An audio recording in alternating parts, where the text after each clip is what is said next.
Hello and welcome once again to Woke Watch, an ongoing series of videos where I scour the internet for the wokest shit imaginable, and then together we can dissect it to see how fucking daft it is. And it should come as no surprise to anyone that today's video centres around a university where the staff have decided they need to be all offended. I've said many times that increasingly it seems that universities are moving away from being places of higher education and becoming centres to indoctrinate the next generation into woke ideology.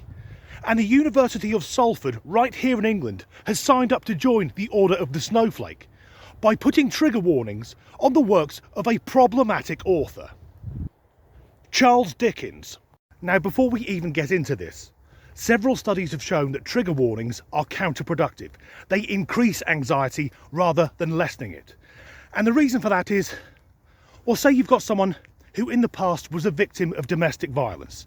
They turn on the TV and it comes up, warning, the following programme contains scenes of domestic violence. That person is then on edge for the entire show, waiting for the violence to happen.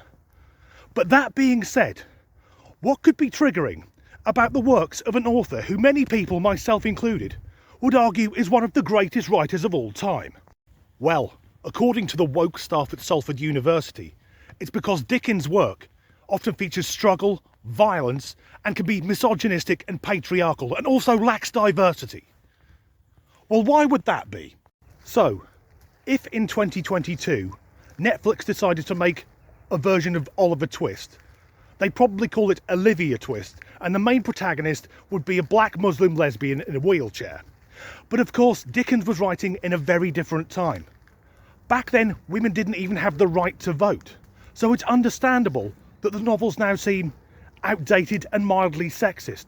But the problem with these stupid woke bastards is they view everything in history through the lens of modern values and standards, their values and standards, which are usually fucking way off. First it'll be trigger warnings, next they'll want him cancelled. So let's look at some quotes from the classics written by Charles Dickens. But I'm going to do it imagining that I'm a screaming woke halfwit safe in my designated safe space. What can I get upset about? From A Tale of Two Cities. It was the best of times, it was the worst of times. Well, that's going to be triggering for people with bipolar disorder who are constantly experiencing the best and the worst of times. How dare Dickens not consider a condition that wasn't diagnosed until decades after his death? From Oliver Twist. Please, sir, I want some more. Now, this is problematic on many levels. First of all, how do we know the person being addressed as sir doesn't prefer the pronouns she, them? And then we get to the crux of it. Something that shows the evil and corruption of the entire Western capitalist system.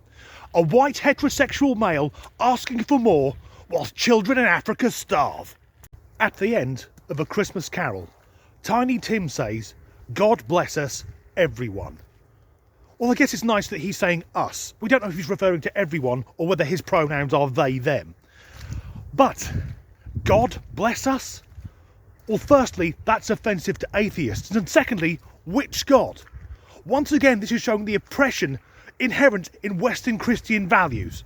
We're assuming it's the Christian God. Surely that book would have been better if Tiny Tim had said, Allah Akbar. Also, Tiny Tim?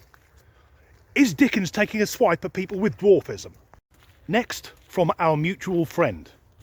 Love, though said to be afflicted with blindness, is a vigilant watchman. Afflicted with blindness. Is Dickens implying that the visually impaired can't make a meaningful contribution to our society? And a watch man? Surely that should be watch person, or watch individual, who doesn't conform to the outdated binary gender constructs of our modern society. Finally, let's see if by using a woke mindset, it's possible to be offended by anything, because that's all that woke people do. They'll try and find something and then cry about it. So a line from Oliver Twist. Trifles are the sum of life. Trifles are the sum of life. Well, one of the ingredients you need to make a trifle is milk. And lactose intolerance is much higher in people of colour than Caucasians. So in effect, Dickens is saying that life is something that should only be enjoyed by white people. The far-right white supremacist bastard! See how easy it is to twist something to fit a narrative, and that's all that woke people do. But why take aim at Charles Dickens and say his work, which is mostly about triumph over adversity, requires trigger warnings? Well, it's obvious. Under woke ideology, Dickens is guilty of the most heinous crime imaginable. He was a straight white man, so automatically that makes him a woman-hating, bigoted racist. And more importantly, he's dead, so he can't defend himself. But that leaves me with a question. Why does so much of this deluded, infantile wokeness come out of places of higher education? Well, I'm guessing the answer is, there are so many university lecturers and such like whose entire career has been about academia. They've never been out in the real world and they don't know how ridiculous their fucking ideas sound. And there's an old saying which sums this up perfectly. Those who can do, those who can't teach. As ever, thanks for watching.